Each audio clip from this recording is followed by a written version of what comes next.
sa kanila na hindi pa nila oras para malaman kung ano ang ginawa niya sa babaeng succubus. Ngunit ang kailangan lang nilang malaman ay kung kailan sila mamamatay. Dahil ngayon ay ngumingiti si Lin na may pulang mata na nagpapakita ng balakin na pumatay.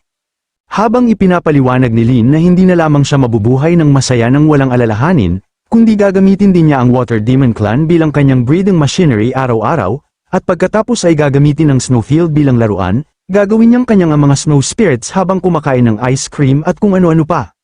Nang marinig yun, sinubukan ng Water Demon Lord na lokohin si Lin, sinasabing sasali siya sa anumang ginagawa ni Lin, ngunit hindi madaling maapektuhan si Lin ng ganon, dahil agad niyang inutusan ng isang hybrid goblin na pumunta sa likod ng Water Demon at tatterain siya hanggang maging sushi fillet. Habang ang susunod sa linya ay ang Snow Yeti Lord, na binagsak din sa ulo habang nagsisimulang sumigaw ng mapagsakitan at nag-splash ng dugo sa lahat ng dako. Ngayon na ang parehong Demon Lords at ang Yeti Lord ay nasa lupa na, tinitigan sila ni Lin ng may galit, habang inutusan niya ang isa sa mga hybrid na pumunta sa Human Empire at mag-ipon ng impormasyon tungkol sa Holy Temple, at kahit gusto ni Lin na mag-imbestiga sila, sinabi niyang prioridad ang kaligtasan. Pagkatapos ay lumingon siya kay Gabo, tinatanong kung handa na ang 1,000 goblins na hiniling niya na piliin, at agad sinabi ni Gabo kay Lin na lahat ay handa na, dahil ang magulang ay may top-tier aptitudes, at fully developed na ang mga goblins na fully grown. Gusto ni Lin na tipunin sila ni Gabo dahil sa isang espesyal na bagay, at habang nagtipon ng lahat ng 1,000 goblin hybrids, nakita natin na nakatayo si Lin sa isang entablado, handang magsabi ng something sa kanilang lahat, dahil ang mga goblin elites na ito ay hindi pa nakakakita ng tunay nilang leader. Tinanong ni Lin ang mga goblin kung alam nila kung sino talaga si Lin, at nagsimulang purihin si Lin ng mga goblins nang makita yon, kahit na ang Goblin Slayer Lady ay naghayag na nakontrol na niya silang lahat kaya walang kailangang ideological work. Nagulat si Lin na madali lang ang kanyang trabaho, nagsimula nang i-announce sa kanilang lahat na dadalhin na siya sa isang lugar kaya dapat magpakabait sila sa daan at huwag kang magsalita sa sinuman maliban kay Lin mismo. Gumana ang hypnosis ng Goblin Slayer Lady kaya sumang-ayon ang lahat ng goblins sa sinabi ni Lin habang lumilingon siya kay Gabo at sinabing mag-concentrate siya sa pag-train ng mga goblins ng sobrang seryoso habang wala siya, dahil kung sasalakay ang Holy Temple dapat prioridadin nila ang kanilang kaligtasan at tumakas agad. Sinabi rin niya sa lady na kung may magtanong mula sa Flesh-Eating Griffin Clan tungkol kay Lin, sabihin niyang nag-scout si Lin. Habang lalong lumalapit si Lin kay Gabo, nahihiya siya at sinabing huwag mag-alala si Lin at nakuha na niya. Alam ni Lin na kailangan nilang ihanda ang kanilang trump cards laban sa Holy Temple at sa Grand Tomb sa lalong madaling panahon, dahil laging mahalaga ito sa katotohanan kung makakastay ang Goblin Tribe sa Grand Tomb o hindi. Dahil ang final battle ay nagsisimulang magkaroon ng foothold, na pinaplano ni Lin na lumaban ng mga araw at halos dumating na ito. 2 buwan na lamang ang natitira bago opisyal na magdeklara ng digmaan ng imperyo laban sa dakilang libingan, ayon sa mga pagtataya ng simulation system, para kay Lin ay higit pa sa sapat ang 2 buwan, direktang nilapitan ni Lin ang mga snow spirit at ginawa ang kanyang alok, igagarantiya niya ang kanilang kaligtasan kapalit ng lahat ng snow spirit stones na kanilang nalilikha. Agad pumayag ang mga snow spirit nang walang pag-aalinlangan. Matapos iyon, ang natitira na lamang ay hintayin na may produkto ang mga bato upang makapaghanda ng isang mapagpasyang puwersa para sa huling yugto. Personal na pinamunuan ni Lin ang 1,000 goblin patungo sa mga bundok na nababalutan ng nyebe para sa espesyal na pagsasanay sa tuloy-tuloy na labanan, sa pamamagitan ng pag-ubos ng napakalalaking dami ng snow spirit stones na nilikha ng mga espiritu. Naghasik ng lagim ang mga goblin sa buong rehiyon na parang isang likas na kalamidad, bawat halimaw na kanilang makasalubong ay nilamon. Naging sustansya na nagkaloob sa mga goblin ng hindi mabilang na bagong kakayahan. Lumampas sa inaasahan ang kinalabasan, bawat goblin ay umabot sa level 70 at nag-evolve bilang mga leader tier unit, ang ilan pa ay nag-mutate bilang mga bihirang variant gaya ng giant goblins, goblin mages, at demonic goblins. Pinakamapamangha sa lahat ang paglitaw ng isang overlord class mutant goblin na may hawak na banal na espada, na may kabuuang lakas pandigma na 5,500. Gayunpaman, nananatiling mas mababa pa rin ang hangganan ng paglago ng mga goblin kumpara sa mga tunay na pinagpala na lahi. Kahit gaano karaming Goblin King ang malikha, hinding-hindi nila matatalo ang isang nilalang na may tunay na likas na lakas. Yun mismo ang dahilan kung bakit naglaan sila ng napakalaking pagsisikap sa pag-iipon ng mga magical artifact. Habang nauubos ang oras, inutusan ni Lin si Alice na personal na pangasiwaan ang pagsasanay sa labanan at humiling ng ganap na kahigpitan. Bagamat nakapagsanay na ang mga goblin noon, mababa pa ang kanilang katalinuhan sa panahong yun at malamang ay nawala na ang karamihan sa kaalamang yun. Ngayon, bilang mga leader tier na nilalang na may halos ganap na katalinuhan, mas naging episyente ang pagsasanay, hindi na rin pantay-pantay ang pamamahagi ng mga resources para sa pag-level up, hindi magtatagal, lilito pa ang ilang Overlord tier units. Tumango si Alice nang walang pag-aalinlangan at sinabi na para sa huling banal na digmaan, handa siyang ibigay ang lahat. Agad nagsimula ang pagsasanay, sunod-sunod ang pagsiklab ng mga labanan, sa ilalim ng kanyang pamumuno at may kagamitang mga magical artifact, unti-unting nagbago ang mga goblin at naging perpektong mga makinang pamatay. Pagkaraan ng 10 araw, kumpleto na ang mga paghahanda, bago lisanin ng mga bundok, itinaas ni Lin ang ranggo ng isang mutant overlord tier goblin upang magsilbing tagapangasiwa ng rehiyon at pinangalanan itong Gabu Sword, halos 2 metro ang tangkad nito, napakatatag ng pangangatawan, at sa mga kamay nito ay isang world tier weapon na kilala bilang Demon Sealing Sword, na may kakayahang sumipsip ng papasok na mahikang enerhiya at ibalik ito sa umaatake. Nagbigay si Lin ng mahigpit na utos, mananatili roon si Gabu Sword at hindi kikilos ni isang hakbang nang walang pahintulot, paulit-ulit na yumuko si Gabu Sword, naghayag ng ganap na katapatan at kahandaang ialay ang buhay kung kinakailangan, tanging matapos nito umalis si Lin kasama si Alice at bumalik sa tribo.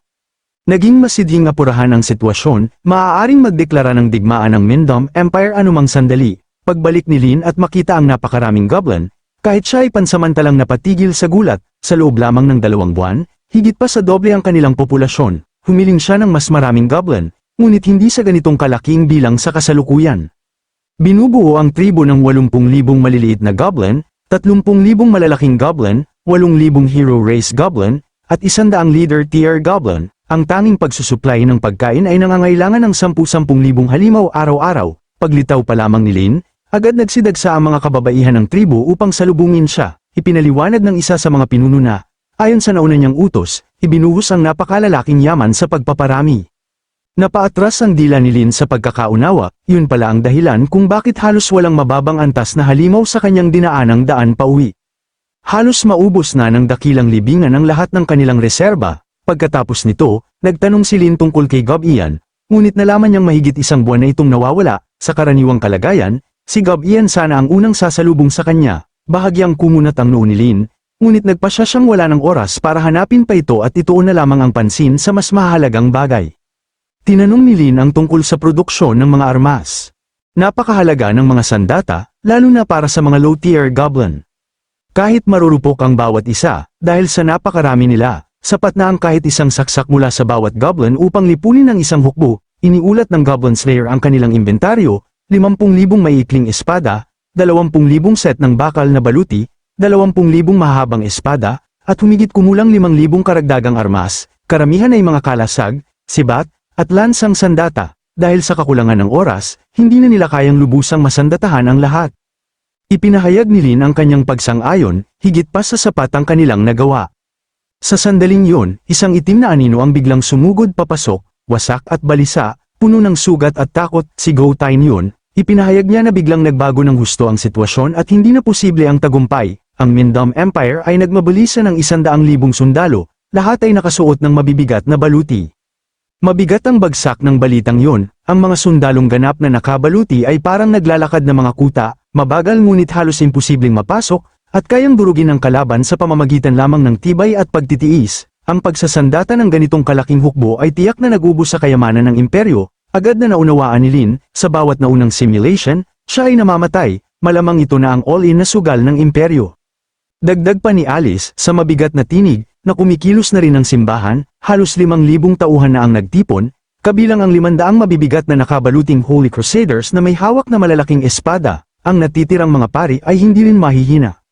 Iminungkahi ng Goblin Slayer ang pansamantalang pag-atres upang supulan muna ang isang super overlord na tribo, ngunit agad itong tinanggihan ni Lin.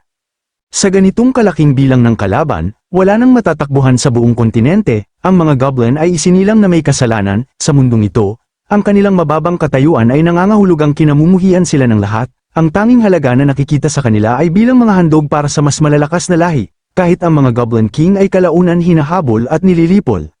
Bumigat ang katahimikan sa lahat, kabilang na ang tahimik na Elf Queen, ngunit nanatiling matatag si Lin. Kung lalaban sila hanggang wakas, kung hindi, walang magbabago kailanman. Tanging sa pamamagitan ng sapilitang ganap na digmaan mahihila ang dakilang libingan sa labanan, magdudulot ng kapwa pagkawasak, at magbibigay sa tribo ng mga goblin ng pagkakataong mabuhay. Walang pag-aalinlangan, ibinigay ni Lin ang huling utos, agad na ay mabalisa ang lahat ng puwersa, ang pagpapanday ng armas, produksyon ng baluti, at lahat ng natitirang paghahanda ay dapat tapusin kaagad. Sa sandaling yun, 100,000 sundalong nakasuot ng pilak na baluti ang nakatayo sa perpektong formation sa ilalim ng nag-aapoy na sikat ng araw. Ang kanilang mga baluti ay nagmuni ng nakakasilaw na puting liwanag na tumatagos paitaas sa langit, wari isang haligi ng tagumpay na umaangat patungo sa kalangitan, habang umuusad ang hukbo, ang sabay-sabay nilang mga yabag ay yuminig sa lupa, at ang kanilang mga sigaw ay umalingaw habang sila'y nanunumpang lalaban para sa kinabukasan ng sangkatauhan at lilipulin ang lahat ng halimaw. Sa loob ng lungsod, hindi mabilang na mga sibilyan ang nanood ng tagpong yun ng may pananabik, sumabog ang mga hiyawan sa lahat ng dako habang tumataas ang moral, marami ang naniwalang tiyak na ang tagumpay, kumbinsidong ang ganito kalakas na hukbo ay kayang durugin ang sinumang kalabang hamarang sa kanilang daraanan. Ngunit sa gitna ng karamihan, isang matandang babae ang tahimik na lumuha habang pinagmamasdan ang mga kabalyero na unti-unting naglalaho sa malayo. Kapitan ang pumuno sa kanyang puso, para sa kanya. Ang tanawin ay hindi pag-asa kundi isang pangungutya. Ang mga halimaw ay nangangaso upang mabuhay, tulad din ng mga tao na lumalaban sa mga halimaw upang mabuhay. Ang pagkauhaw sa dugo ng mga halimaw ay bunga ng likas na ugali, samantalang ang kalupitan ng tao ay binibigyang katwiran bilang katwiran, kung tunay mang may Diyos. Naisip niya kung sadyang nilayon ba ang walang katapusang siklong ito ng pagpatay, wala ni isa mang panig ang likas na mali, at gayunman, hindi maiiwasan ang digmaan, sa huli, nanatiling walang sagot ang tanong kung sino nga ba ang tunay na may kasalanan. Malayo sa lungsod, sa loob ng tribo ng mga goblin ni Lin, puspusan ang mga paghahanda para sa digmaan.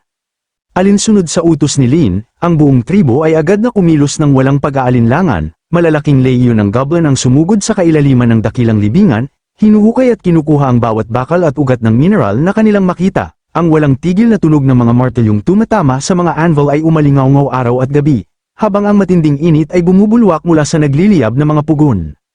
Matapos ang maraming sunod-sunod na araw ng walang pahingang paggawa, sa wakas ay naging malinaw ang mga resulta, ang bawat low-tier goblin ay nasandatahan ng bakal na baluti, at maging ang mga giant goblin ay ganap na armado, kasama ang natitirang mga halimaw ng dakilang libingan ng Nazar, umabot na sa ganap na kahandaan sa labanan ang mga puwersa ni Lin. Sa kabila nito, nanatili ang mabigat na pakiramdam ng pagkabalisa sa puso ni Lin. Hindi nagtagal, isang goblin scout ang bumalik mula sa unahan dala ang agarang balita, ang mga puwersa ng imperyo ay nakalapit na sa dakilang libingan at huminto roon, humigit kumulang 30 liang layo, napaisip ng malalim si Lin, naalala niya na may isang maliit na bukas na kapatagan sa distansyang yun, isang perpektong lugar upang simulan ang malawakang labanan, malinaw ang conclusion, doon magsisimula ang digmaan. Matapos paalisan ng scout at utusan ang patuloy na pagmamatsyag, umurong si Lin sa isang tahimik na lugar. Doon niya inactivate ang life simulation system, ang digmaang ganito kalaki ay puno ng hindi mabilang na mga variable, lalo na't may kasangkot na mga individual na nagtataglay ng napakalakas na kapangyarihan, isang pagkakamali lamang ay tiyak na kamatayan, tanging sa pamamagitan ng pagwawasto sa mga magiging kinalabasan gamit ang simulation lamang siya magkakaroon ng kahit kititing na bentahe. Nag-initialize ang sistema, ang kasalukuyang senaryo ay itinakda bilang dakilang digmaan laban sa imperyo. 300 araw na ang lumipas mula nang mailipat si Lin sa mundong ito, at ngayon ay nakatayo siya sa pinakamalaking turning point ng kanyang buhay. Ipinakita ng simulation ng malinaw ang larangan ng digmaan, pinamunuan ni Lin ang isang hindi pa nagagawang puwersa ng mga goblin, 80,000 low-tier goblin, 30,000 malalaking goblin, 8,000 goblin hero, at 100 goblin chieftain. Ito ay itinuring na pinakamalakas na tribo ng goblin sa kasaysayan, kasabay nito, inactivate niya ang isang summoning skill, na hamatak ng 20,000 mababang talinong halimaw mula sa dakilang libingan ng Nazar. Gayunpaman, sa pagharap sa hukbo ng imperyo na binubuo ng 100,000 ganap na nakabaluting sundalo, kabilang ang 30,000 heavy cavalry, isang napakalakas na pressure ang dumagan sa kanya. Sumabog ang digmaan sa isang unos ng mga sigaw at banggaan ng bakal, ang lakas pandigma ng mga ganap na nakabaluting sundalong tao ay higit pa sa inaasahan, mabilis na dumami ang mga nasawi, habang ang mga goblin ay bumabagsak sa nakakatakot na bilis, umabot ang palitan sa 5 goblin ang namamatay kapalit ng bawat isang sundalong tao. Sa isang kritikal na sandali, lumitaw sa larangan ng digmaan ang Demon King na si Veronica at pinakawalan ng isang napakalakas na kakayahan, na tumawag ng mga itim na kambing upang palakasin ang panig ng mga goblin. Pansamantalang bumaba ang casualty rate, na nagbigay ng bahagyang sinag ng pag-asa, gayunpaman, Nang ilabas ng simbahan ang kanilang buong lakas, muling nagbago ang takbo ng labanan, agad na naging pangunahing target si Lin ng kapwa imperyo at ng mga pinakamalalakas na puwersa ng simbahan, sa ilalim ng walang tigil na bugso ng mapanirang mga pag-atake, naging imposible ang pagtakas. Sa pagtatangkang iligtas si Lin, napatay sa labanan si Gabo Kuang, si Alice ay malubhang nasugatan at nabihag. Si Lin mismo ay hindi nakaligtas sa di nakikitang mga kamay ng kapalaran, nabawasan siya at naging isa na lamang pyesa sa chessboard ng dakilang libingan, na uwi sa isang trahedya ang labanan, kapwa panig ay nagtamo ng napakalaking pinsala at walang sino man ang makapagsabing nagwagi. Nagtapos ang simulation sa isang mabagsik na pagtataya, sa mundong pinaghaharian ng mga individual na may napakalakas na kapangyarihan, ang paglalantad ng sarili ng tuwiran ay katumbas ng paglakad diretso patungong impyerno. Ang kinalabasan ay binigyan ng iskor na 40 puntos at 40 life points ang iginawad, umusad ang oras ng isang araw pabalik sa realidad. Pinilit ni Lin Thain na pakalmeyan ng sarili, pinipigil ang takot na sumilip sa kanyang mukha, hindi niya inakalang ganito kadaling dumating ang kamatayan, sa kanyang kasalukuyang kalagayan, siya ay nasa level 90 na may kabuuang combat power na 6,800, at gayunman, kahit sa lakas na yun, hindi pa rin siya makaliligtas sa isang malakihang labanan. Tumama sa kanya ang pagkaunawa na parang isang mabigat na dagok. Matapos ang masusing pagninilay, naunawaan ni Lin ang dahilan, ang tunay na lakas ng mga elit ng simbahan ay imposibleng masukat ng Waisto, batay sa ipinakitang kakayahan ng Demon King na si Veronica at ng iba pa.